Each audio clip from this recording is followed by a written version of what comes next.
आपण ऐकूयात. या महायुतीचे जे आहे जास्तीत जास्त खासदार निवडून गेले पाहिजेत हा सगळ्यांचा उद्देश आहे आणि त्या दृष्टीने एकमत घडवण्याचे प्रयत्न आहेत आणि मग कुठे काही सुधारणा करायची असेल तर ती सुधारणा पण करण्यात येते. आपण मध्यंतरी मुख्यमंत्री आणि मुख्यमंत्र्यांची भेट घेतली, समीर भाऊ होते, आपण होता, नेमकी त्यावेळेला नेमकी काय मागणी होती किंवा काय चर्चा त्या सगळ्याची? अहो आम्ही गेलो तर आम्ही मुख्यमंत्र्यांना कसं काय सांगू, आम्हाला जर काय सांगायचं असेल राजकारणाचं तर ते अजित पवार, तटकरे, प्रफुल्ल पटेल आणि आम्ही सगळे एकत्र बसून ठरवू. त्यांच्याकडे गेलो होतो कारण त्यांच्याकडे नगरविकास खातं आहे आणि नगरविकास खात्याकडे सिडको ही संस्था आहे आणि त्या सिडकोमध्ये आमचा एक शाळेचा प्लॉट जो आहे आम्ही घेतलेला आहे काही वर्षापूर्वी, त्याचे काही प्रश्न निर्माण झाले होते तर ते सोडवावेत यासाठी आम्ही त्यांच्याकडे गेलो होतो. बाकी कुठलाही त्याच्यामध्ये राजकारण वगैरे काही नव्हतं. तुमच्या त्या भेटीने शिवसैनिक अस्वस्थ झाले आणि त्यांनी पुन्हा शिंदेंना जाऊन भेटले. असं आहे की शिवसैनिकांनी काही अस्वस्थ होण्याचं कारण नाही. त्यांना मला सांगायचं की मी पण जे आहे तुमच्यामधूनच इथपर्यंत आलेलो आहे किंवा अनेक शिवसैनिक जे आहेत माझ्याबरोबर जे आहेत साथीदार म्हणून त्यांनी काम केलेलं आहे, सहयोग म्हणून काम केलेलं आहे. त्यांनी काय नाराज होण्याचं काही कारण नाही. कारण मुख्यमंत्र्यांकडे आता महत्त्व जे खातं आहे सगळं नगरविकास, त्याच्यामध्ये सिडको, त्याच्यामध्ये अनेक काही खाते आहेत काय, तर ह्या कामासाठी जावंच लागतं ना. सामाजिक न्यायाचं सुद्धा त्यांच्याकडे जावंच लागतं. तर त्या दृष्टीने आम्ही गेलो होतो. बाकी त्याचं काय आणि ते आलो की 2-4-5 मिनिटात बाहेर आलो. एवढ्या लोक कोण बाहेर येतं काय? राजकारण म्हणजे ते चालतं तास 2-2 तास 4-4 तास. दोन पक्षांमध्ये जी काही उमेदवारीवरून भांडण सुरू आहे त्या पार्श्वभूमीवर आपल्यासारख्या अनुभवी नेत्याचं जर नाव पक्षाने दिलं तर आपली तयारी आहे का लोकसभा निवडणूक लढवायची? असं आहे की जर तरच्या प्रश्नाला राजकारणामध्ये उत्तर नसतं. हे सगळे हायपोथेटिकल क्वेश्चन्स असतात. त्याला कसं काय आम्ही उत्तर देणार? असं झालं तर तसं होईल का, तसं झालं का तसं होईल का. आणि एक आहे की या दोन पक्षामध्ये काही भांडणं असंही मी मानत नाही. प्रत्येक पक्षाच्या कार्यकर्त्याला आपल्या पक्षाला ही जागा मिळावी म्हणून प्रयत्न करावा लागतो. त्याप्रमाणे सगळे प्रयत्न करतात, तिन्ही बाजूचे लोक प्रयत्न करतात. त्यामुळं ते चालू आहे. त्याच्यात भांडण आहे असं म्हणायचं काय कारण आहे? मतप्रदर्शन करणं याला भांडण कसं काय म्हणता येईल? पण राष्ट्रवादी जो दावा करते नाशिकची जागा मिळायला पाहिजे त्याच्यासाठी कॅन्डिडेट तुम्ही असू शकता का? हे पहा परत आहे, एक तर ते नाशिक जे आहे ते आमच्याकडे आली पाहिजे. नाशिक आमच्याकडे आल्यानंतर जे आहे मग आमच्यातले अनेक लोक जे आहेत उमेदवारी करू शकतात, त्यांच्याबद्दल चर्चा होईल आणि मग एकमताने ठरवतील की कोण आहे ते. आजच कसं सांगणार? एक व्यक्ती डोळ्यासमोर ठेवून मला डोळ्यासमोर ठेवून ते मला प्रश्न विचारला तर कसं काय होईल? त्याला म्हणून तर म्हटलं ना, जर त्याच्या प्रश्नाला कसं उत्तर जोपर्यंत कन्फर्मेशन येत नाही ही जागा सुटली का आम्हाला तोपर्यंत पुढची काही चर्चा होत नाही ना.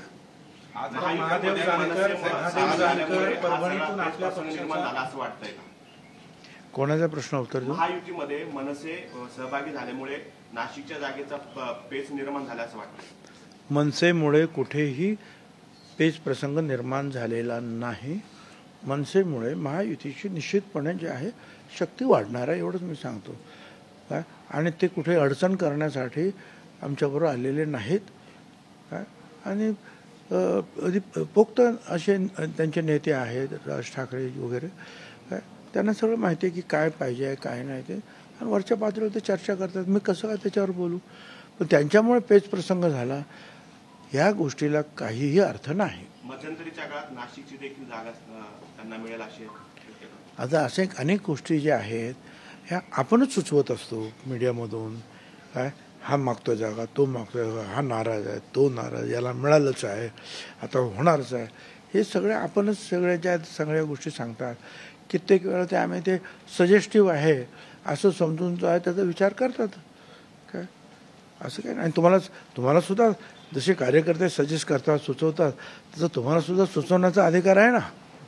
आज साहेब महादेव जानकर परभणीतून आपल्या पक्षाच्या कोट्यातून जागा पाहिली होती. हा असं चाललंय. माझी पण त्यांच्याशी चर्चा झालेली आहे.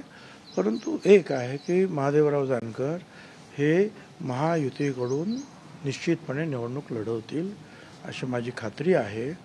आणि मग ती जागा कोणी त्यांना द्यायची, राष्ट्रवादीने द्यायची, त्याने द्यायची, याने द्यायची, हे सगळ्याचा उलगडा जे आहे 1-2 दिवसात होईल. प्रचार करताना घड्याळ चिन्हासमोर न्याय प्रविष्ट असं लिहायचं असं कोर्टाने म्हटलंय, पण तटकरे म्हणतात की ते फक्त एकदाच पेपरमधनं प्रसिद्ध करायचं. नेमकं काय क्लिअर? आता त्याचं क्लॅरिफिकेशन जे आहे हे सुप्रीम कोर्टामध्येच आपल्याला मिळू शकेल. परंतु आपण पाहिलं असेल की मागच्या 1-2 दिवसापूर्वी जवळपास सर्व वर्तमानपत्रांमध्ये, प्रमुख वर्तमानपत्रामध्ये ही जाहिरात आम्ही दिलेली आहे की आम्हाला घड्याळ चिन्ह वगैरे मिळालेलं आहे, परंतु सुप्रीम कोर्टामध्ये सध्या लिटिगेशन चालू आहे आणि वगैरे वगैरे जो आहे तो महिना जो आहे तो वाचलेला आहे. तर म्हणजे ते सुप्रीम कोर्टाने सांगितलं त्याची अंमलबजावणी जी आहे ती आपण केलेली आहे. आता पुढे आणखीन काय करायचं ते तिथे वकील बघतील काय करायचं ते. सर, आपके समर्थकों ने आपके टीजर रिलीज कर दिया है भावी खासदार करके. हाँ. और दूसरी ओर जो है हेमंत गोडसे मुंबई में जाकर शक्ति प्रदर्शन कर रहे हैं. बीजेपी के लोग जो है नासिक की जगह को लेकर मीटिंग कर रहे हैं. तो क्या ये प्रेशर टैक्टिक्स है या क्या है? आप देखिए, पहला तो सवाल ये है आपका कि हमने कुछ मांग की है और हम उसके ऊपर डटे हुए हैं, ऐसी कोई भी बात नहीं है. और पर्सनली अगर आप व्यक्तिशः बोले कि भुजबल, तो मैंने ऐसे कोई भी जो है शर्त ना रखी है ना मांग की है. पहले तो ये जगह किसके पल्ले में जाती हैं ये हमको देखना होगा.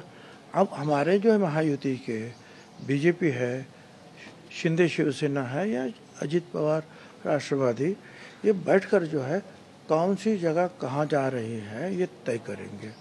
अब वो होने के बाद फिर कौन होगा वहाँ का उम्मीदवार, वो पार्टी जो है वो तय करेगी.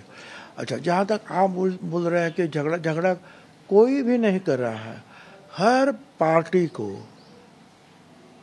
ऐसा लगता है कि हमारा ये एक कार्यकर्ता है, नेता है, वो लड़ने लायक है और जीतने लायक है तो मांग करता है. इसका मतलब ये नहीं कि वो झगड़ा है. ना बीजेपी शिंदे गठ ना राष्ट्रवादी, ऐसा कोई आपस में झगड़ा नहीं है. ये तो होता है इलेक्शन में, जब टिकट जो है बटी जाती है तो सब अपने अपने समर्थक जो है जाते हैं और मांग करते हैं. और ये भी तो है, जब तक मांग नहीं करेंगे तो नेता लोगों के ध्यान में आती भी नहीं कई बार कि भाई क्या चाहते हैं लोग. तो ये तो होता है. तो ये कुछ नई बात नहीं. आज मैं कितने साल से जो है इलेक्शन लड़ रहा हूँ, करीबन 70 साल से. तर आपण बघितलं छगन भुजबळ पत्रकारांशी बोलत होते.